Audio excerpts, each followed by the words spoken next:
It must be something psychological. It may be something very physical that makes me feel the way I do whenever I'm in touch with you.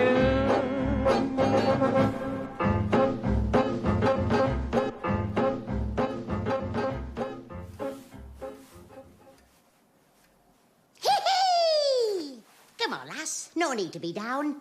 Hey, come on. Let's sing ourselves better. Sing as we go and let the world go by. Sing a song we march along the highway. Wave goodbye to sorrow. There's always tomorrow. No? How about you, love? You like songs? If I knew you were coming, I'd have baked a cake. Baked a cake. Baked a cake. If I knew you were coming, I'd have... No? Don't like baking? How about you, love? Wish me luck as you wave me goodbye. Cheerio, here I go on my way.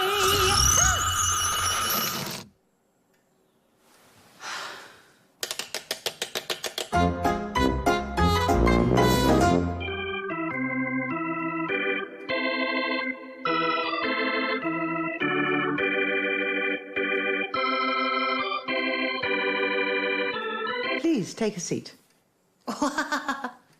I don't have any knees. Now, I understand you've been having some issues with inappropriate anger in the workplace. How dare they? Those hateful, red Indian cheating, lethal injection-loving Yankee idiot. Puff, puff, puff, piff, puff!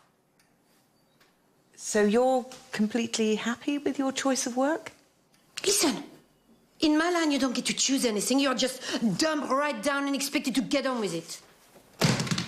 Give me your tired, your poor, your huddled masses yearning to breathe free, the wretched refuse of your teeming shore. It's a beautiful sentiment, isn't it? Is it? I mean, can't they go and huddle somewhere else? The good ship America is not that big. Too many get on, we sink to the bottom. You don't think other cultures have anything to offer? Different traditions and ethnicities? Yeah, these ideas are all very nice. Everyone loves a fucking rainbow. I know what you academic types think. You think we should all be screwing each other till we come out one color. Watered down merde. No, merci. Don't get me wrong, je suis not raciste. I mean, the French invented social justice.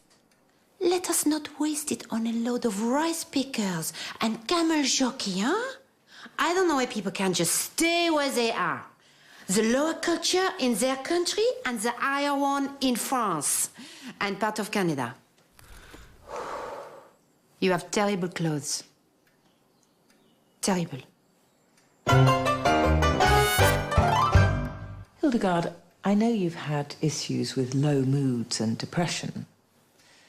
But it doesn't need me to point out, I'm sure, that you should have no issues with self-esteem. You really are extraordinary. You're a Renaissance woman, 400 years before the dawning of the Renaissance, and a composer of the most beautiful and transporting Gregorian chant. And yet you've been referred here because of a general malaise. Might this have anything to do with the behaviour of the Catholic Church? I think I'm right in saying that you weren't officially awarded a sainthood until the 21st century.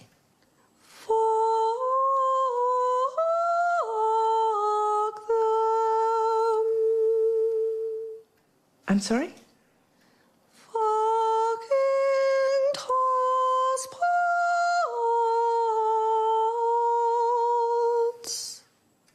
It can be hard to verbalise and articulate our responses when we're angry. Shove it up their dirty paperless holes. Those sanctimonious, filthy, hypocritical sodomizers and prick-squeezing buggerers of innocent and blameless choir boys.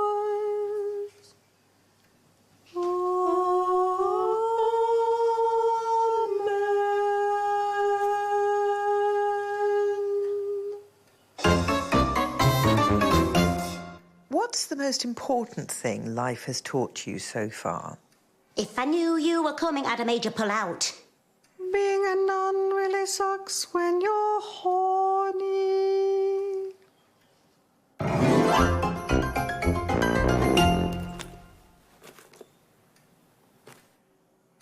Excuse me, darling. Do you have a mirror? Sorry, I seem to have mislaid mine, sweetie. Would you mind? Not at all. A little bit more. Yes. Little bit more. Yes, just a little bit more. Yeah. Little bit more. Little bit more, sweetie. Little bit more, and keep going, and stop. Sublime. I think I need a bit of a touch-up myself. Would you mind, sweetie? Of course, darling. A little higher, darling. No, still higher. Higher, higher, higher, higher. And then come lower and down low. Down low again. Press down really hard on it. Lower and lower and lower and stoop. Superlative. A little bit of rouge. Let me.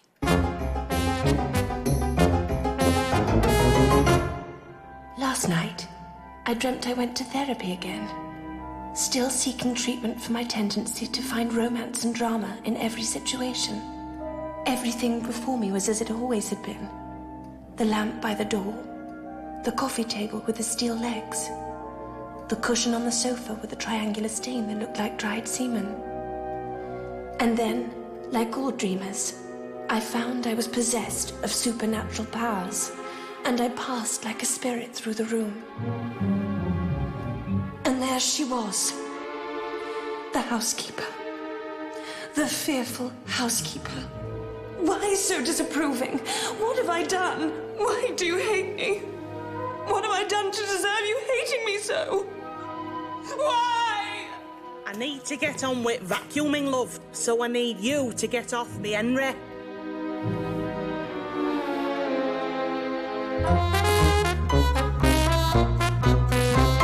Ladies, thank you so much for agreeing to attend this first ever witch workshop. I do appreciate the courage such a step involves. Pleasure. Pleasure. Charmed, I'm sure. All right. I thought it might be of benefit for us to share our experiences and see what we can learn from each other. What, like how to put better curses on people? Oh, I like curses. Oh, I'm good at cursing. What'd she say? Who said that? Who's got the eye? Pass me the eye. Have you got it? Give it here. No, that's not what we're here to talk about, but let's start by going round and introducing ourselves. So I'll go first. I'm your therapist. Witch of Wookie Hole. Ladies? Stygian witches. Or Gruyere. Oh, Gruyere, yes. Dread, alarm, and horror. You forget me. Accord me respect, for I be the oldest of the sorceresses, the Witch of Endor herself. She's not a proper witch. I am. She just communes with the dead. She doesn't conjure. Just a minute. If we're doing league tables here, I think you'll find I be the best witch of them all.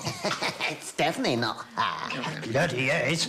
Ladies, we're not here to see who is the best witch, but rather to investigate areas relating to historical trauma and self-definition.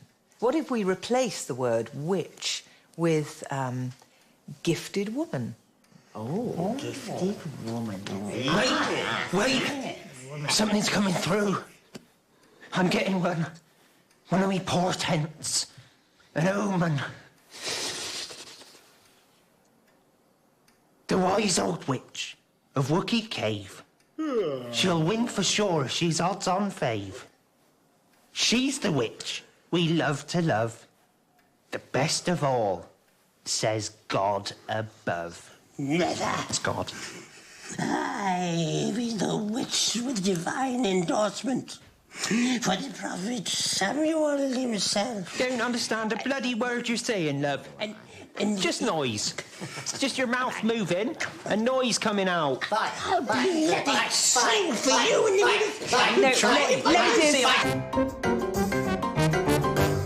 Describe yourself in 5 words. One hot motherfucking nun. Sexiest lighthouse in the world. My mouth makes soldiers happy.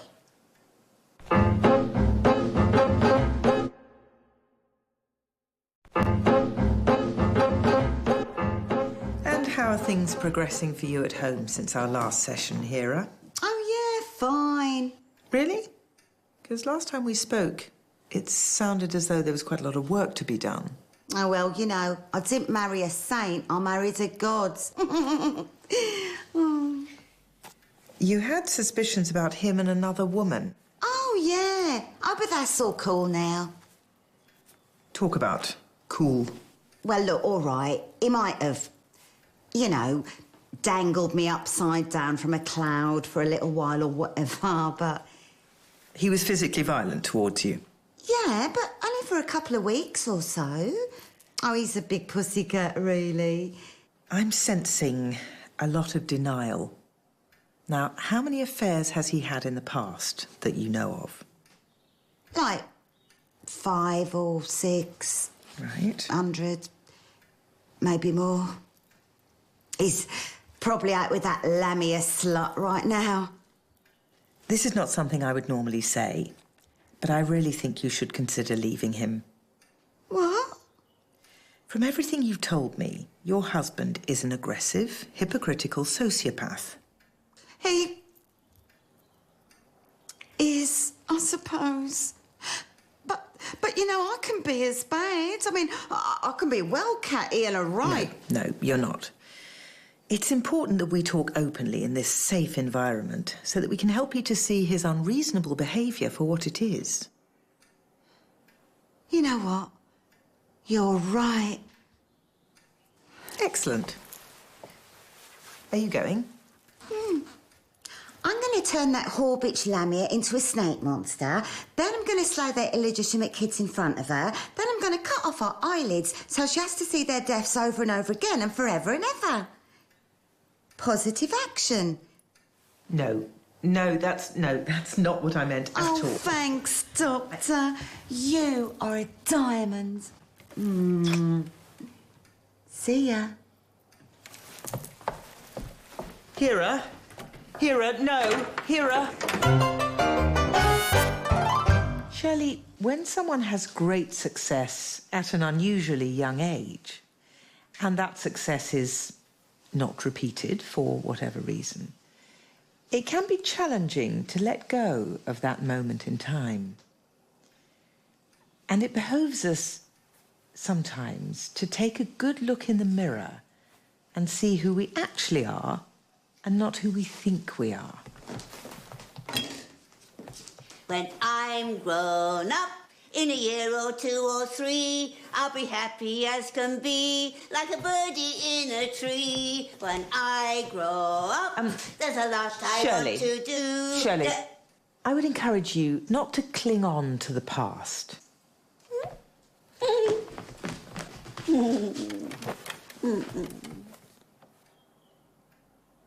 Oh, no. What's the matter? Think I done a wee-wee. What do you see when you look in this mirror?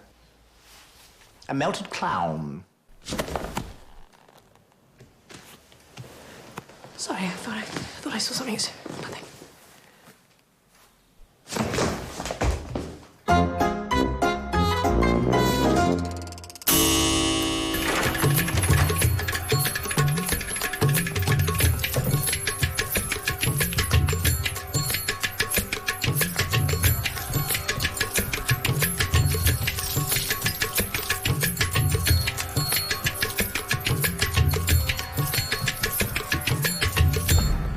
What? Sorry. I ain't gonna eat ya. I find it quite difficult to make friends. Why do you think people don't want to spend time with you? Dunno. No idea. I don't get it. Unless... Is it because I'm too positive for them? People prefer to wallow in their own misery, don't they? They can't take the relentlessly positive, peaceful vibes I'm giving off. Sorry, what is that made of? This? Garland of skulls, innit? And, those? Oh, severed human limbs. All positive symbols. Positive symbols? Of course they are. Really? Well, now, that's your Western dualistic mind, innit? Thinking otherwise. Your bloody empirical, literal view of things getting in the way. Taking these, literally. These ain't got anything to do with death. Literal death. These symbolise the death of the ego. Carly, I hear what you're saying. Thank you. I wonder if perhaps there's something intimidating and contradictory in the face you present to the world as a deity. Something angry, even? How dare you? I'm not the intimidating deity. I'm not the two-faced one. You want to look at your Western deities, mate. What is it your Christian mass says? Eat of thy flesh and drink of thy blood. That's not a creed. That's a cannibal fucking apocalypse. That's what that is. Some people would say Christianity is a religion based on love and compassion. Is that right, darling? Oof, oof. You'd never bloody know it. Come on, you.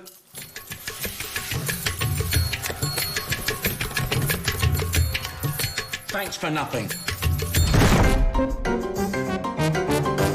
Tell me a secret. I once cooked a human being. Very chewy. The second Mrs. De Winter's name is actually... We're very good at three-part harmony. Yeah.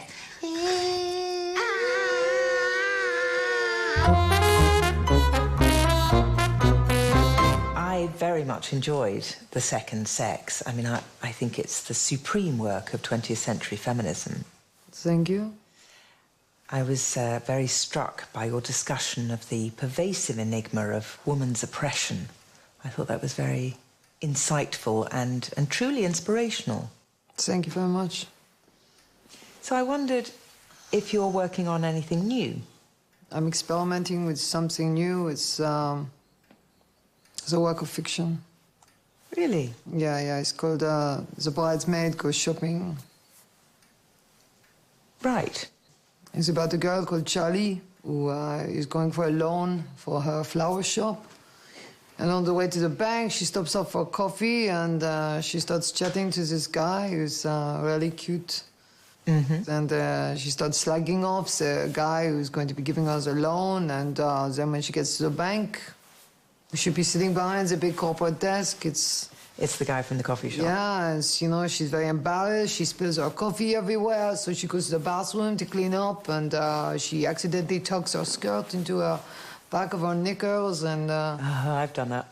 Anyway, he gives her the loan because he secretly likes her on the condition that he is going to monitor it very closely. Ah, so they're going to see a lot of each other. Yeah, they do, you know. She gets a big order and he comes over to have a look at the books, but he ends up staying and helps her put together all the flower bouquets. Oh, does he? Sounds really sweet. Yeah, and this is the night after their first kiss. Oh.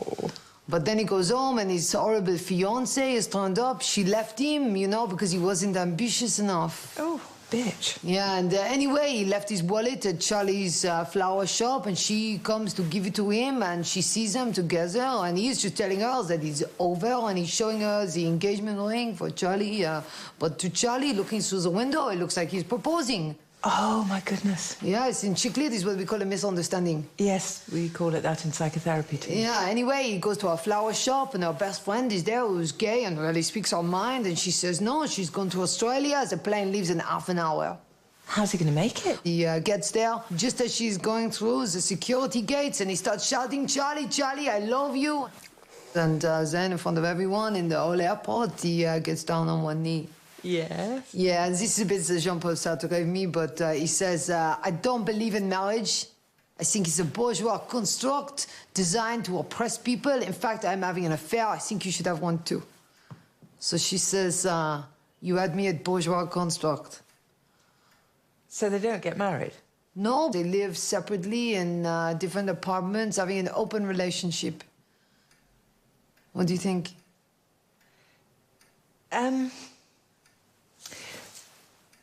What do you think?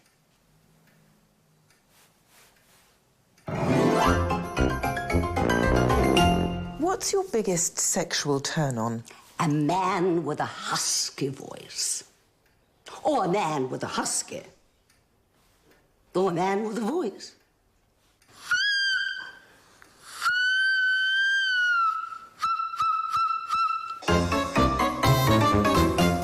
Is this fruit? Oh, is that a nana? I love nanas. Who's got the tooth? Give it Sorry, in. what are you doing? Give me the eye first. Well, I'll give you the eye. Suckling. Thing like this needs suckling, doesn't it? It is as I thought. A gathering of the crones. Sorry, just a minute. Who are you?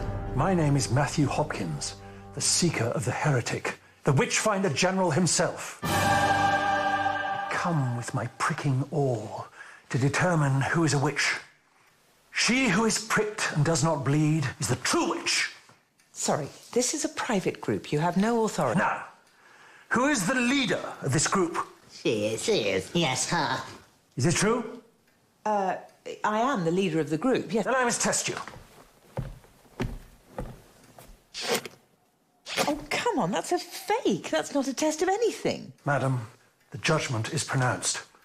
Are there any others here who practice the dark arts? No. I am but a gifted woman. Me too, yes. Is that right? Yes, we're all just gifted with Yeah. it. We're not witches. No. What's the matter with your faith? It is a mushroom allergy. Jesus. Look, there's clearly been a misunderstanding. If you can just talk to my assistant. So you confess you have an assistant. We need speak no further than the ducking stool. The ducking stool will tell all, madam. Excuse me! Ladies, could you have a word? Come this way! She's her own worst enemy. Anyone else fancy an banana? Oh, a nip of banana. Ladies! It is a mushroom allergy. The world's first and only tilting bridge is what the contestants had to capture in the latest heat of Landscape Artist of the Year. If you missed the goings-on in Gateshead, it's on catch-up now from Sky Arts. Makes me feel the way I do whenever I'm in touch with you.